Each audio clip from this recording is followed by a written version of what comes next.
ആകാശവാണി. നമസ്കാരം. പ്രത്യേക വാർത്താ ബുള്ളറ്റിൻ വായിക്കുന്നത് പാർവതി വിജയൻ. സംസ്ഥാനത്ത് നിയമസഭാ തെരഞ്ഞെടുപ്പിനുള്ള സ്ഥാനാർത്ഥി പ്രഖ്യാപനവും പ്രചാരണ പ്രവർത്തനങ്ങളും ഊർജിതമാക്കി രാഷ്ട്രീയ പാർട്ടികൾ. പ്രമുഖ പാർട്ടികളെല്ലാം തന്നെ ആദ്യഘട്ട സ്ഥാനാർത്ഥി പട്ടിക ഇതിനകം പുറത്തിറക്കി. CPIM 81 സ്ഥാനാർത്ഥികളുടെയും കോൺഗ്രസ് 55 പേരുടെയും BJP 47 സ്ഥാനാർത്ഥികളുടെയും പട്ടികയാണ് കഴിഞ്ഞ ദിവസങ്ങളിൽ പുറത്തിറക്കിയത്. 25 മണ്ഡലങ്ങളിലെ സ്ഥാനാർത്ഥികളെ CPIയും മുസ്ലിം ലീഗും പ്രഖ്യാപിച്ചു. RJDയും ഇന്ന് വിവിധ മണ്ഡലങ്ങളിലെ സ്ഥാനാർത്ഥികളെ പ്രഖ്യാപിച്ചു. കൽപ്പറ്റയിൽ PK അനിൽകുമാർ, വടകരയിൽ MK ഭാസ്കരൻ, കൂത്തുപറമ്പിൽ PK പ്രവീൺ എന്നിവർ മത്സരിക്കുമെന്ന് RJD സംസ്ഥാന അധ്യക്ഷൻ MV ശ്രേയാംസ് കുമാർ അറിയിച്ചു. സലീം മടവൂർ കൊടുവള്ളിയിൽ LDF സ്വതന്ത്രനാകുന്ന കാര്യത്തിൽ അന്തിമ തീരുമാനം മുന്നണി കൈക്കൊള്ളുമെന്നും അദ്ദേഹം വ്യക്തമാക്കി. വടകരയിൽ UDF സ്ഥാനാർത്ഥിയായി KK രമ വീണ്ടും ജനവിധി തേടുമെന്ന് RMP സംസ്ഥാന സെക്രട്ടറി N വേണു അറിയിച്ചു. കോവളം നിയോജക മണ്ഡലത്തിൽ LDF സ്വതന്ത്ര സ്ഥാനാർത്ഥിയായി ഭഗത് റൂഫസ് മത്സരിക്കും. Kerala Congress M, NCP, BDJS 2020 തുടങ്ങി പ്രധാന മുന്നണികളുടെ ഘടകകക്ഷികളെല്ലാം തന്നെ വിവിധ മണ്ഡലങ്ങളിലെ സ്ഥാനാർത്ഥികളെ കഴിഞ്ഞ ദിവസങ്ങളിലായി പ്രഖ്യാപിച്ചു. ഏപ്രിൽ 9 വോട്ടെടുപ്പ് നടക്കുന്ന കേരളം, പുതുച്ചേരി, അസം എന്നിവിടങ്ങളിൽ നാമനിർദ്ദേശ പത്രികാ സമർപ്പണം പുരോഗമിക്കുകയാണ്. ഈ മാസം 23 വരെയാണ് പത്രിക സമർപ്പിക്കാനുള്ള സമയപരിധി. 24-നാണ് പത്രികകളുടെ സൂക്ഷ്മ പരിശോധന. 26 വരെയാണ് പത്രിക പിൻവലിക്കാൻ സമയം. വോട്ടെണ്ണൽ മെയ് 4 നടക്കും. കേരളത്തിൽ സ്ഥാനാർത്ഥി പ്രഖ്യാപനം പൂർത്തിയായ മണ്ഡലങ്ങളിൽ രാഷ്ട്രീയ പാർട്ടികൾ പ്രചാരണം ഊർജിതമാക്കി.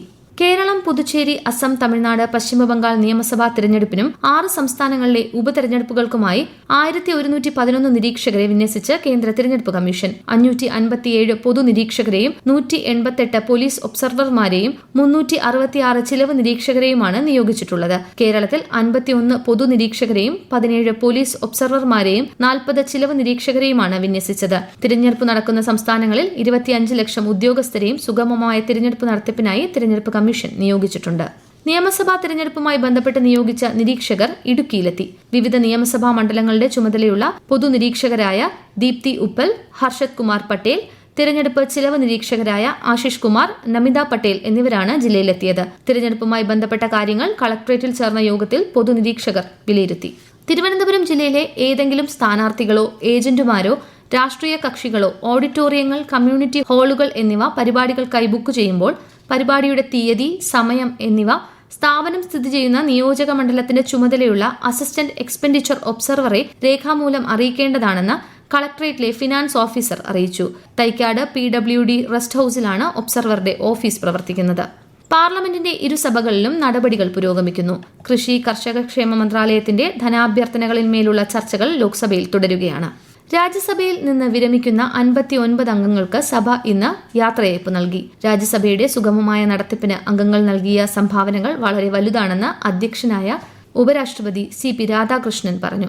പാർലമെന്ററി ജനാധിപത്യത്തിന് അംഗങ്ങൾ നൽകിയ സംഭാവനകൾ എന്നും ഓർമ്മിക്കപ്പെടുമെന്ന് വിടവാങ്ങൽ ചടങ്ങിൽ പ്രധാനമന്ത്രി നരേന്ദ്രമോദി പറഞ്ഞു. രാഷ്ട്രീയത്തിലുള്ളവർക്ക് രാജ്യസേവനത്തിൽ നിന്ന് ഒരിക്കലും വിരമിക്കലില്ലെന്ന് രാജ്യസഭാ പ്രതിപക്ഷ നേതാവ് മല്ലികാർജ്ജുൻ ഖാർഗെ പറഞ്ഞു. രാജ്യസഭാ ഡെപ്യൂട്ടി ചെയർമാൻ ഹരിവൻഷും 9 വനിതാ അംഗങ്ങളും ഇന്ന് വിരമിക്കുന്നവരിൽ ഉൾപ്പെടുന്നു.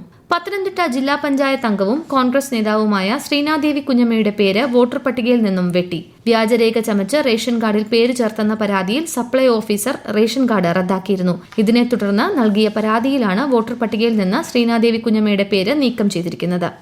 കേരളത്തിൽ ഒറ്റപ്പെട്ട ഇടങ്ങളിൽ ഇന്നും നാളെയും ഇടിമിന്നലോട് കൂടിയ മഴയ്ക്കും ശക്തമായ കാറ്റിനും സാധ്യതയുള്ളതിനാൽ കേന്ദ്ര കാലാവസ്ഥാ വകുപ്പ് ജാഗ്രതാ നിർദ്ദേശം പുറപ്പെടുവിച്ചു. ഇടിമിന്നൽ സാധ്യത മനസ്സിലാക്കാൻ കേന്ദ്ര കാലാവസ്ഥാ വകുപ്പ് തയ്യാറാക്കിയിട്ടുള്ള ധാമിനി മൊബൈൽ ആപ്ലിക്കേഷൻ ഉപയോഗിക്കാവുന്നതാണ്. സംസ്ഥാനത്ത് വിവിധ ജില്ലകളിൽ ഇന്ന് താപനില ഉയരാൻ സാധ്യതയുണ്ടെന്ന് കേന്ദ്ര കാലാവസ്ഥാ വകുപ്പ് മുന്നറിയിപ്പ് നൽകി. ഉയർന്ന ചൂട് ഗുരുതരമായ ആരോഗ്യ പ്രശ്നങ്ങൾക്ക് കാരണമാകും എന്നതിനാൽ ജനങ്ങൾ ജാഗ്രത പാലിക്കണം.